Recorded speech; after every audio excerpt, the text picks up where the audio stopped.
महिलाओं को छेड़ते हैं जो नहीं होना चाहिए, वो क्यों करते हैं? क्योंकि उनको किसी का डर नहीं है। वो सोचते हैं कि हम पुलिस लाइन इसमें आ गए हैं तो अब हम ही सब कुछ, सब पूरे पावर हमारे हाथ में है, जो ये उनको नहीं होना चाहिए। इसलिए पुलिस को भी बिल्कुल डर नहीं रहता। हम तो कहते हैं पुलिस वालों से भी कि अपना जो ड्यूटी है वो सही से निभाएं और इस तरह से हर महिलाओं के प्रति उनको पूरी सुरक्षा दें। जो भी महिला इस तरह की शिकायत होती है तो उनकी पूरी तरह से उनकी मदद करें और पूरा उनका जो पूरी उनकी रिपोर्ट बनाए और बना के सही से रिपोर्ट बना के उस दरिंदे को इस कानून तक उसको बिल्कुल पहुंचाए। बिल्कुल, एक कानून का खौफ होना बेहद जरूरी है। सजा इतनी कठोर होनी चाहिए। जैसे अगर हम मान लीजिए 16 दिसंबर की बात करें, जो निर्भया गैंगरेप हुआ था, जिसे दामिनी के नाम से भी काफी चर्चा में आया था, कल ही उन 4 दोषियों को हाईकोर्ट ने, दिल्ली हाईकोर्ट ने उनकी फांसी की सजा को कंफर्म कर दिया। हाईकोर्ट ने एक बेहद अहम बात कही है कि अगर आप उसे rarest of the rare case नहीं मानेंगे तो किसे मानेंगे, यानी कि रेप की जो घटना है वो रेयरेस्ट ऑफ द रेयर की श्रेणी में आनी चाहिए, क्योंकि महिलाओं के प्रति सम्मान होना समाज में बेहद जरूरी है। महिलाएं समाज बनाती हैं, इसलिए जितना वो सम्मान, जितने सम्मान पे उनका अधिकार है, जितना सम्मान उन्हें दिया जाना चाहिए, इतना उन्हें नहीं मिलता। अक्सर देखा जाता है रेप हो गया, छेड़छाड़ हो गया, डाउरी ले लीजिए, अपराध समाज में बढ़ते ही जा रहे हैं। पुलिस कुछ कदम नहीं उठा रही। योजनाएं भी बनाई है महिलाओं के लिए, सुरक्षा के लिए। देखिए, खाली योजना बनाने से नहीं होगा, कानून बनाने से नहीं होगा, क्योंकि हमारी न्याय व्यवस्था भी हमारी कहाँ पर ठीक है? हमारी न्याय व्यवस्था बिल्कुल ठीक नहीं है। जिस लड़की के साथ ऐसा केस होता है, वो लड़की अगर कोर्ट में जाती है, जो वकील होता है, वो जो मुजरिम होता है, मुजरिम के सामने मुजरिम बैठे रहते हैं, वो लड़की भी रहती है। तो लड़की की जो वो क्या करते हैं कि लड़की की ड्रेस सामने, जो वो जिस दिन उसके साथ ये कांड हुआ है, तो वो क्या करते हैं, पूरी ड्रेस को सामने रख देते हैं, रख के एक एक चीज को नुमाइश लगा के पूछते रहते हैं कि आपने ये पहना था, क्या आपने ये पहना था। जो सबसे बहुत मतलब जितना भी इसके निंदा की जानी चाहिए इस तरीके की घटनाओं की, कि पुलिस वाले इस तरीके के सवाल पूछते हैं। लड़की का तो बलात्कार 1 या 2 बार हुआ है, लेकिन बार बार सवाल ऐसे पूछे जाते हैं कि लड़की अपनी ही नजरों में गिर जाती है। कॉलर जींद से हमारे साथ सनी फोन लाइन पे जुड़े हैं, बहुत बहुत स्वागत है सनी आपका। क्या कुछ कहना चाहेंगे आप? सनी, क्या आप सुन पा रहे हैं मुझे? हेलो जी सनी, आप अपनी राय रख सकते हैं। हाँ, ये जो रेप पीड़िता है इसका कोई कसूर नहीं है जी, और ना ही पुलिस का कसूर है। कसूर है समाज का। एक तरफ तो समाज काम वासना की निंदा करता है जी, दूसरी तरफ काम वासना परोस रहा है जी, समाज की सारी कविताएं, उपन्यास काम केंद्रित हैं। समाज की सारी कहानियां, फिल्में काम केंद्रित हैं। मनुष्य उठता बैठता 24 घंटे काम केंद्रित हो गया है, काम के बारे में सोचता है। अगर आप सेक्स परोसोगे और इसी की निंदा करोगे तो रेप जैसे परिणाम सामने आएंगे। और ये रेप लक्षण है, बीमारी तो समाज में छिपी है।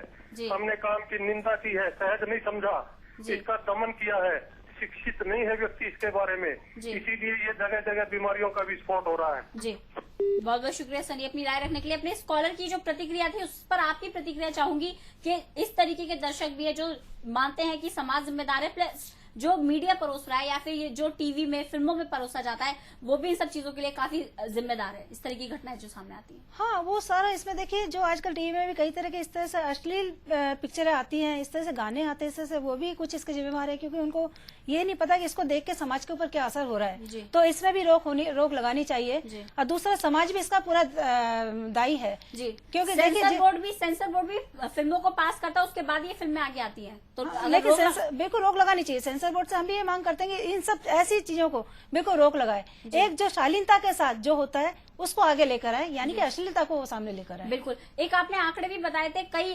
1,47,000 करीब रेप केसेस दर्ज हुए थे, जिसमें सिर्फ 3500 ही रेप केसेस में कार्रवाई हो पाई है। पुलिस ने जांच आगे बढ़ाई है।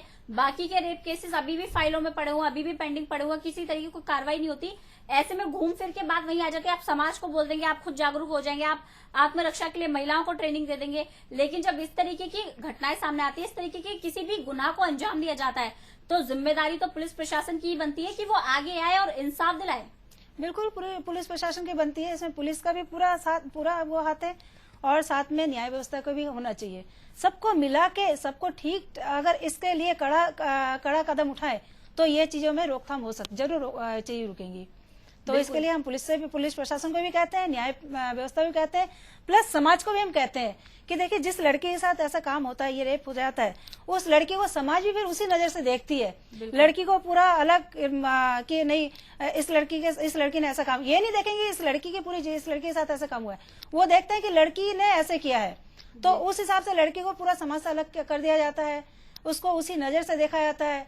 लड़की जहां भी निकलती है उसको उसी पूरा बिल्कुल उसको अकेला कर दिया जाता है। समाज से एकदम बहिष्कार हो जाता है। हकीकत में बहिष्कार तो उस दरिंदे का होना चाहिए था जिसने इस घटना को अंजाम दिया। जिसने देते हैं उसको हम बख्शा नहीं करे, वो तो खुला ऐसे घूमता रहता है, उसकी तो बस जांच पड़ताल होती रहती है। लेकिन लड़की जो होती है, जो पीड़िता होती है, जहां उसे जरूरत होती है, अपनों की होती है, परिवार की होती है, समाज की होती है, वहां उसका बहिष्कार कर दिया जाता है, जो नहीं होना चाहिए, जो नहीं होना चाहिए। निंदा करते हैं ऐसी घटनाओं की, निंदा करते हैं उस समाज की जो इस तरीके की घटनाओं में लड़कियों के साथ नहीं खड़ा हुआ। लेकिन समाज आपसे और हमसे बनता है, जरूरी है कि महिलाएं खुद आगे आए, किसी भी तरीके की ईव टीजिंग को या छेड़छाड़ को बर्दाश्त ना करे, आत्मरक्षा के लिए हमेशा तैयार हो। लगातार सेल्फ डिफेंस की भी हम बात करते हैं। सरकार योजना बनाती है कि सेल्फ डिफेंस को पूरी तरह से लागू किया जाए, महिलाओं को इसके लिए तत्पर बनाया जाए कि महिला अपनी रक्षा खुद कर सके। लेकिन एक चीज और है, अगर आप महिलाओं को ट्रेनिंग भी दे देते हैं, लेकिन शारीरिक जो बनावट है वो यही है कि महिलाएं कमजोर हैं पुरुष के मुताबिक। पुरुष थोड़े से शारीरिक तौर पर थोड़े से ज्यादा ताकतवर होते हैं। तो ऐसे में अगर बात ये आ जाती है, आप महिलाओं को आत्मरक्षा के लिए पूरी तरह से तैयार कर भी देंगे, लेकिन जो गैंग रेप होता है उसमें कोई महिला क्या करेगी? उसमें तो कुंठा ही नजर आती है ना समाज की। देखिए, सबसे बहुत बड़ा वो है, एक तो लड़की महिलाओं को तो मैं ये कहती हूँ वो जूडो कराटे जरूर सिखाए जी। अगर जूडो कराटे, आप वीना जी जूडो कराटे की बात करिए, महिलाओं को तो आज के टाइम में पढ़ने लिखने भी आगे नहीं दिया जाता। मैं तो अक्सर जब भी बैठती हूँ मैं एक बात जरूर कहती हूँ कि दो भारत बसते हैं, एक वो है जहां पर हम बैठ के चर्चा कर रहे हैं, एक वो गांव कस्बे वाला है जहां पे बाहर भी नहीं निकलने दिया जाता। लड़की बाहर जाती है तो इज्जत को पहले साथ जोड़ दिया जाता है। क्या लड़की, संस्कृति, सभ्यता, सब कुछ जो भी है वो महिलाओं के लिए है? वो संस्कृति, सभ्यता, तमीज, तहजीब पुरुषों के लिए कभी नहीं रही समाज में। आज पुरुष के ऊपर नहीं है करके आज ये चीजें हमारे सामने आ रही है। आज अगर महिलाओं के ऊपर जितना महिलाओं के ऊपर जो इन लोगों ने जैसे ये रोक लगा रखी है, अगर इस तरह से महिलाओं को ना रोक के पुरुष को अगर देखा जाए, पुरुष को अगर इस तरह से दिया जाए, तो देखिए आज हमारा समाज बहुत सही रास्ते पे चलेगा। आज हम क्या करते हैं, सब कुछ महिलाओं के लिए बना है, लेकिन पुरुष के लिए कुछ भी नहीं बना। पुरुष के लिए कुछ भी नहीं। कॉलर ने खाप पंचायत का भी काफी अहम पॉइंट रखा था, उस पर भी हम चर्चा करेंगे। कुरुक्षेत्र से पूजा हमारे साथ फोन लाइन पर जुड़ी है। बहुत बहुत स्वागत है पूजा आपका, क्या कुछ कहना चाहेंगी आप? मैं ये कहना चाहूंगी कि हमारे देश को होता क्या जा रहा है। वैसे तो जो भारत देश है उसमें महिलाओं की इतनी इज्जत होती है, हर एक मतलब देवी को देखो आप, माता वगैरह, जहाँ तक है हमारे ही देश में है, और महिलाओं को देवी के समान माना जाता है। उनके साथ ही ऐसा हो रहा है एक नाबालिग बच्ची के साथ, तो बहुत गलत है ना। ऐसे लोगों को तो बीच चौराहे पे लटका देना चाहिए। तो बहुत बहुत शुक्रिया पूजा अपनी राय रखने के लिए। तो जिस समाज में महिला को देवी माना जाता है उसी समाज में महिला की ये बेकदरी है, उसी समाज में महिला की कोई इज्जत नहीं है। महिलाओं को देखिए देवी माना जाता है, लेकिन महिलाओं को भी खुद अपनी शक्ति को अनुभव, जो महिलाओं के अंदर वाकई में एक शक्ति है जी, जो पुरुष के अंदर नहीं है। महिलाओं का 7 रूप है, जो उस शक्ति को महिलाओं को खुद को पहचाने कि मेरे अंदर जैसे वो देवी है, वो एक चंडी का रूप ही धारण कर सकती है। बिल्कुल। और इसके लिए वो तब कर सकते हैं, उसके लिए उसको जागना पड़ेगा, आत्मनिर्भर होना पड़ेगा। जब तक हम माँ बाप जब हमको कहेंगे बाहर नहीं जाना बेटा, तुमने ये नहीं करना, तुमने वो नहीं करना है, तो इसमें क्या हम सेट नहीं हो रहे, इसमें हमको माँ बाप और दबा रहे हैं, जिसको देखते हुए कि मेरे को अपनी आत्मरक्षा करनी है, तो उसके लिए मुझे हिम्मत करके मुझे खुद ही आगे आना है और मुझे खुद ही जागरूक होना है कि नहीं, मेरे को आत्मरक्षा मुझे खुद करनी है। तो इसके लिए देखिए हम खुद भी आगे आके अपना बचाव हम खुद भी कर सकते हैं। जी, तो अपना बचाव हम खुद भी कर सकते हैं। चर्चा हमने उठाई कि क्यों महिलाओं के साथ बलात्कार बढ़ते जा रहे हैं, क्यों पुलिस व्यवस्था इतनी लचर है। इसके लिए वीना जी हमारे साथ स्टूडियो में मौजूद थी। बहुत बहुत शुक्रिया वीना जी इस तमाम बातचीत के लिए, हमारे दर्शकों के साथ जुड़ने के लिए। तो चर्चा का विषय जो था लगातार उठता रहता है। बोल उठा हरियाणा हम लगातार महिला सुरक्षा की बात करते हैं, अपनी अपनी राय रखते हैं, लेकिन सवाल वहीं के वहीं बरकरार रह जाता है, चर्चा खत्म हो जाती है। महिला को ये समझने की जरूरत है कि वो अपनी आत्मरक्षा के लिए खुद आगे आए, खुद किसी भी तरीके का बहिष्कार को बर्दाश्त ना करे, आवाज उठाए, क्योंकि आपसे समाज बनेगा, आप समाज का हिस्सा है, समाज आपका हिस्सा है, तभी कुछ ना कुछ बदलाव होगा। बदलाव के लिए पहल करने की जरूरत है आपको और हमको, क्योंकि दायित्व हम दोनों का ही बनता है। आप भी महिलाएं अपने आगे बढ़िए और समझाइए लोगों को कि आपको भी सम्मान की जरूरत है और आप इस सम्मान की अधिकारी हैं। बोल उठा हरियाणा में मेरे साथ फिलहाल इतना ही, लेकिन उम्मीद करती हूँ बोल उठा हरियाणा में हरियाणा लगातार अपनी आवाज उठाता रहेगा। दीजिए मुझे इजाजत, नमस्कार।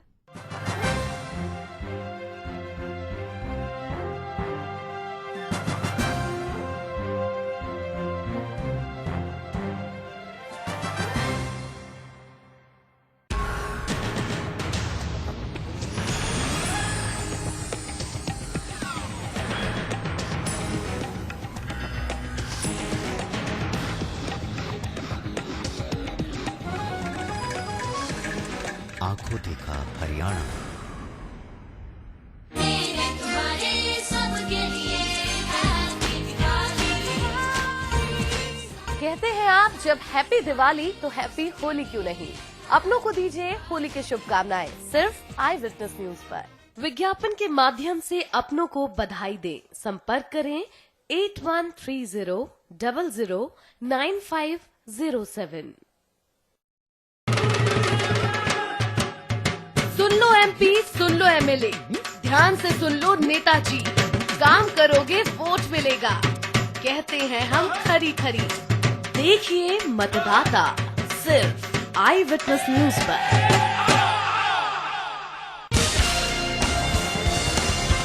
मैं भी विटनेस। सत्यवान लानी। अब सरकार से क्या चाहेंगे, अब तो सरकार हमसे चाहेगी। अब तो वोट की चोट से दिखाना उन्हें अपना दम। सरकार से अब क्या चाहेंगे, आचार संहिता लग चुकी है, अब तो सरकार हमसे चाहेगी। पूरा बाबरा सरकार ने सब कुछ कर दिया। सरकार ने तो जज्जर में वो कर दिया जो किसी ने ना कराया है। रेल आ गई, बाईपास बनवा दिए।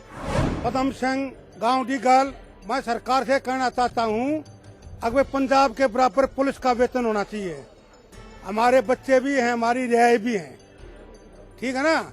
अब हमारे परिवार जो है ना पंजाब के बराबर वेतन मांगते हैं, भाई ये जरा ध्यान दिया जाए। मेरा नाम है सत्यनारायण जज्जर। मैं ये कहना चाहता हूँ सरकार से कि भी महंगाई बहुत ज्यादा है, महंगाई को मंदा करो। गरीब आदमी हम खाएंगे कितने। एक हमारे यहाँ पर बहुत ज्यादा गंद रहता है, इसलिए इस सफाई चाहते हैं हम, सफाई। बलवान सिंह हल्का बादली गांव मामला 2 योजना तीसरी दफे फिर हमारा प्रयास है। हुड्डा साहब को लावांगे और दीपेंद्र को जो पिछला रिकॉर्ड तोड़ा था वो हम रोहतक की लोकसभा क्षेत्र से उससे ज्यादा वोटों से जिताएंगे। मेरा नाम करतार सिंह, गांव गुड्डा। अपनी सरकार से मैं ये कहना चाहता हूँ, हमारी सरकार बहुत बढ़िया। 7 साल की लड़की थी, उनके माँ बाप मर चुके, आज तक उनका कोई बीपीएल कार्ड नहीं बढ़ा। क्या बढ़िया सरकार से। नाम करमवीर खलचना गांव का रहने वाला हूँ। ये कहना चाहता हूँ सरकार को, जितने भी गरीब आदमी थे उनको प्लाट का अलाउंसमेंट किया था सरकार ने, और अब तक खलचना गांव में कोई प्लाट नहीं दिया गया, और ना ही गांव वाले दे रहे, मना कर रहे हैं उसको। और सरकार होते हुए और प्लाट नहीं कट रहे, तो फिर सरकार का होने का ना होने का फायदा क्या। नाम जयदेव है, शेखू प्रोजेक्ट। सरकार से ये कहना चाहता हूँ कि बेरोजगारों को रोजगार दे, और जो काम नहीं किया सरकार ने वो काम करना चाहिए। और हमारी समस्या ये है कि सभी लोगों के, गरीब लोगों को हक दिया जाए। उनको हक नहीं मिल रहा, जिनका बीपीएल कार्ड है उनका कटवा दिया जाए। योगेश भारद्वाज। ये भ्रष्टाचार अब कभी खत्म नहीं होगा। क्यों? भ्रष्टाचार फैलाने वाली पहली कमी तो हमारे अंदर खुद में है। पहले हम खुद खराब हुए, उसके बाद ही सरकार खराब हुई है। अगर हमारे अंदर लालच ना आता, हमारे अंदर एकता हो, तो आज भी सरकार काम के नाम है कर सकती है। मैं भी विटनेस। सुन लो एमपी, सुन लो एमएलए, ध्यान से सुन लो नेताजी। काम करोगे वोट मिलेगा, कहते हैं हम खरी खरी। देखिए मतदाता सिर्फ आई विटनेस न्यूज पर।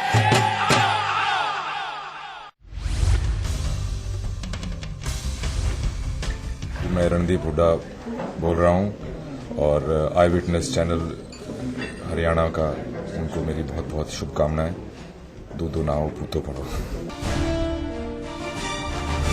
आया चुनावी मौसम, नेताजी खुलकर कर रहे हैं तिकड़म, तोड़ते पुराने रिश्ते, बनाते नए समीकरण। माला बदलते ही बदल जाता है नेताजी का मन। बदली सोच, बदले अंदाज, बदले बोल, बदल गए नेताजी। देखिए शनिवार शाम 6 बजे खबर खास आई विटनेस न्यूज पर। You're a small little person, you don't understand about the world, little person. Run around and light up the room. You're a flower in bloom, bloom, bloom. Na na na na na na na. Across the world, people are discovering a whole new way of washing. The Whirlpool 360-degree Bloom Wash. Its revolutionary Bloom Motion technology moves clothes in not just one but multi-axis 360-degree motions, so that every corner of the fabric gets the perfect wash every time.